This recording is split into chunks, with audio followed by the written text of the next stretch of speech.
अस्सलाम वालेकुम dear students, 10th class computer science की हमारी आज की इस वीडियो में हम लोग बात करेंगे चैप्टर नंबर 2 की एक्सरसाइज के ऊपर। हम चैप्टर नंबर 2 की एक्सरसाइज को डिस्कस करेंगे और साथ में इसके जो क्वेश्चन शॉर्ट क्वेश्चन होंगे उनके आंसर जो है वो मैं आपको इसी वीडियो के डिस्क्रिप्शन बॉक्स में उसका पीडीएफ का लिंक जो है वो शामिल कर देता हूँ, तो वो आप देख लीजिएगा। सबसे पहले फर्स्ट एमसीक्यू है जी, that is task manager is mainly used to.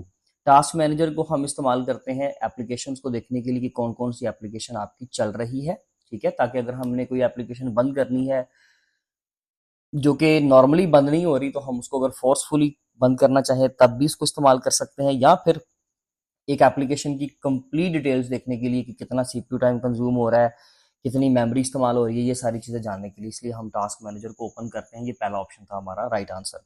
Number 2 पे safe mode starts Windows with. याद रखिएगा जो सेफ मोड होता है ना, ये विंडो को स्टार्ट करता है हमेशा बेसिक ड्राइवर्स के साथ। जो ड्राइवर्स आपके लिए बहुत जरूरी हैं, कंपलसरी हैं, जिनके बगैर आपका कंप्यूटर काम नहीं करेगा, प्रॉपरली तो नहीं, बिल्कुल ही नहीं करेगा, इसलिए हम लोग जो है सेफ मोड के अंदर सिर्फ बेसिक ड्राइवर्स को यूज करते हैं। यानी कि सेफ मोड का तरीकाकार ही है, उसका फीचर है ये कि जी वो सिर्फ जो प्राइमरी ड्राइवर्स हैं, जो बेसिक ड्राइवर्स है, जस्ट उनको ऑन करेगा। नंबर 3 पे bootable USB drives are used for. हम जो बूटेबल यूएसबी ड्राइव्स यूज करते हैं ना, वो सिर्फ विंडोज को इंस्टॉल करने के लिए या फिर सिस्टम को रिपेयर करने या रिकवर करने के लिए इस्तेमाल करते हैं। बाकी के जो ऑप्शन है आपके वो जो है वो इररिलेटिव है फिलहाल। नंबर 4 पे in UEFI systems a bootable USB must be created in. देखिए जी, यूईएफआई यानी कि यूनिफाइड एक्सटेंसिबल फर्म इंटरफेस, हमारे पास दो तरह के इंटरफेसेस थे। तो अब bootable USB must be created इन, जो तब आपने जो यूईएफआई के अंदर सिस्टम्स के अंदर आपने यूएसबी जो है बूटेबल बनानी है, it must be created in GPT style. उसका स्टाइल क्या होना चाहिए? जीपीटी, ये आप लोगों ने याद रखना है। नेक्स्ट है हमारे पास नंबर 5 है the power on self test is performed. हमारा कंप्यूटर जब स्टार्ट होता है ना, तो विंडोज के भी स्टार्ट होने से पहले ये टेस्ट होता है, वो अपने आप को खुद टेस्ट करता है, पावर ऑन सेल्फ टेस्ट, ये देखने के लिए कि क्या मेरे सारे पार्ट्स कंप्लीट है, क्या मेरी हर चीज जो है वो काम कर रही है, मेरे सारे पार्ट्स काम कर रहे हैं। तब सिस्टम जो है अगर उसको वहां से सिग्नल मिलता है, ग्रीन सिग्नल, देन वो विंडोज को ऑन करता है या विंडोज को बूट करना स्टार्ट करता है। इसका मतलब है कि हम लोगों ने यहाँ पे सबसे पहले किन चीजों को चेक करना है? एट सिस्टम स्टार्टअप, यानी कि ये कब परफॉर्म होता है? Is performed eight system startup, यानी कि सिस्टम के स्टार्ट होते ही बेसिकली जो है वो ये वाला काम होता है सबसे पहले। नंबर 6 एमसीक्यू पे आ जाए, the Tenorshare is a tool used to. देखिए जी, हम लोग जो ये वाला टूल इस्तेमाल करते हैं ना, ये भी हम इस्तेमाल करते हैं, ये थर्ड पार्टी टूल है। अगर आपने कभी कोई फाइल्स को रिकवर करना हो तो तब हम लोग इसको इस्तेमाल करते हैं, रिकवर लॉस्ट फाइल्स को, यानी कि जो आपकी फाइल्स डिलीट होगी उनको अपने रिकवर करना हो तब आप इसको इस्तेमाल करते हो। नंबर 7 पे फाइल हिस्ट्री हेल्प्स टू। आपकी जो फाइल हिस्ट्री है वो किस चीज के लिए, किस चीज में आपकी हेल्प करती है जी?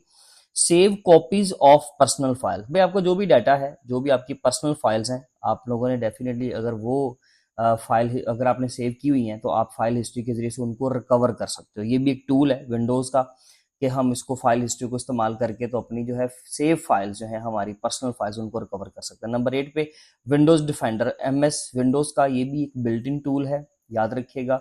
वायरस की प्रोटेक्शन के लिए, मेलवेयर से प्रोटेक्शन के लिए, थ्रेट्स से प्रोटेक्शन के लिए हम लोग इसको इस्तेमाल करते हैं। फिलहाल एक ही ऑप्शन है वायरस प्रोटेक्शन, तो यही आपका राइट आंसर है, राइट।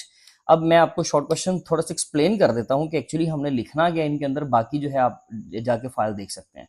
राइट, वन की function of the resource monitor. देखिए जी, रिसोर्स मोनीटर जो होता है ना, ये ज्यादा डिटेल्ड व्यू देता है आपको, टास्क मैनेजर से भी ज्यादा डिटेल्ड व्यू देता है। आप एक कंप्लीट रिसोर्स की सारी डिटेल देख सकते हो, इसके लिए हम लोग इसको इस्तेमाल करते हैं। यानी कि आपने इसमें लिखना ही ये है कि हम लोग रिसोर्स मोनीटर को इस्तेमाल इसलिए करते हैं क्योंकि ये हमें एक डिटेल्ड स्ट्रक्चर देता है, डिटेल्ड एक्सप्लेनेशन देता है हमारे एक एप्लीकेशन जो चल रही है और उसके अंदर कौन कौन से रिसोर्सेज को इस्तेमाल किया जा रहा है। कोई भी आपका जो प्रोसेस है, क्या क्या रिसोर्सेज यूज कर रहा है, सिंपल वो हमें बताने के लिए हम लोग रिसोर्स मोनीटर को इस्तेमाल करते हैं। नंबर 2 पे define the use of safe mode in system recovery. तो सिस्टम रिकवरी में अगर आपने सिस्टम को रिकवर करना है, उसमें सेफ मोड का इस्तेमाल ये है कि सेफ मोड सिर्फ क्या करेगा, जो बेसिक और प्राइमरी फाइल है जस्ट उनको ओपन करेगा, बाकी को ओपन नहीं करेगा। इसका फायदा ये होता है कि अगर आपका कंप्यूटर नॉर्मली स्टार्ट ना हो रहा हो तो तब उस सिचुएशन के अंदर हम लोग इसको इस्तेमाल करते हैं। अगर सिस्टम क्रैश कर रहा है, रिस्टार्ट हो रहा है बार बार, आप सेफ मोड में उसको ओपन करें, आपका काम जरा आसान हो जाएगा, आपका सिस्टम लाजमी तौर पर अच्छे तरीके से स्टार्ट हो जाएगा। नंबर 3 पे list the steps to create a bootable USB using Rufus. देखिए जी, ये तो बेसिकली कंप्लीट मेथड है। आप लोगों ने वो सारा स्टेप्स जो है मैंने वो लिखे हैं, मैं आपने प्रॉपरली इसको उनको तैयार कर लेना है। सबसे पहले हमने विंडोज़ की फाइल जो है ISO की हमने वो डाउनलोड करनी होती है। देन हमने रूफोस का स्ट्रक्चर जो है वो सेटअप वो डाउनलोड करना होता है। देन हमने अपनी USB अटैच करके, तो रूफोस का जब आप स्ट्रक्चर वो सेटअप ओपन करोगे ना, तो वो आपसे ड्राइव मांगेगा, वो आपसे वो वाली डिवाइस मांगेगा जिसके अंदर आपने ISO की फाइल रखी होगी। आप उसको वो फाइल प्रोवाइड करोगे एंड देन वो क्या करेगा, उस USB को बूटेबल बना देगा। मैंने आपको मेथड बता दिया, लेकिन आप सारे स्टेप्स वहां से जाके फाइल से तैयार कर लें। What happens during the power on self test, ये अपने ऑर्गन्स को टेस्ट करता है, कंप्यूटर अपने आप को टेस्ट करता है कि सारे पार्ट्स कंप्लीट हैं। देन ये विंडोज को गो हेड देता है कि जी अब आप बूट कर दें सिस्टम को। नंबर 5 पे, why is the boot order setting important when using recovery tools from a USB drive. देखिए आप USB ड्राइव से रिकवरी कर रहे हो, राइट? तो आपके कंप्यूटर ने सबसे पहले पता किसको चेक करना है, आपके कंप्यूटर ने सबसे पहले चेक करना है जो भी आपकी एक्सटर्नल डिवाइस है, USB डिवाइस। तो USB अगर आपने लगाई हुई है, लेकिन आपने बूट ऑर्डर में क्या किया हुआ है कि आपकी हार्ड डिस्क पहले आ रही है और USB नीचे आ रही है, तो बूट ऑर्डर इसलिए हम लोगों को जाकर पहले चेंज करना पड़ता है। बूट ऑर्डर अगर आप चेंज करोगे सिस्टम सेटिंग्स में जाके, आप बूट ऑर्डर में सबसे नंबर 1 पे किसको लेकर आएंगे, अपनी USB को। तब जाकर आपका कंप्यूटर जो है वो ठीक से पहली वाली डिवाइस को पिक करेगा और उसके मुताबिक फिर उसके अंदर जो भी आपने रिकवरी इन्फॉर्मेशन डाली हुई है उसके मुताबिक आपका कंप्यूटर रिकवर कर देगा। नंबर 6 पे, list the 2 benefits of running regular disc cleanup. देखिए जी, ये रेगुलर डिस्क क्लीनअप का फायदा ये है कि आपके कंप्यूटर से जो कचरा है वो बेसिकली बड़े आराम से आप उसको जो है वो डिलीट कर सकते हो। ये इसका बड़ा सिंपल सा बेनिफिट है। आपके कंप्यूटर में जो मेलवेयर अटैक्स होते हैं, जो थ्रेट्स हैं, उन तमाम चीज़ों को, या जो जंक फाइल्स हैं, कैश फाइल्स हैं, उन तमाम फाइल्स को रिमूव करने के लिए हम लोग इसको डिस्क क्लीनअप के टूल को इस्तेमाल करते हैं। कंप्यूटर के अंदर ये बिल्ट इन होता है। नंबर 7 पे, how does Windows defender help in maintaining system health. तो विंडोज डिफेंडर भी सेम इसी तरह से एक पावरफुल टूल है MS विंडोज का।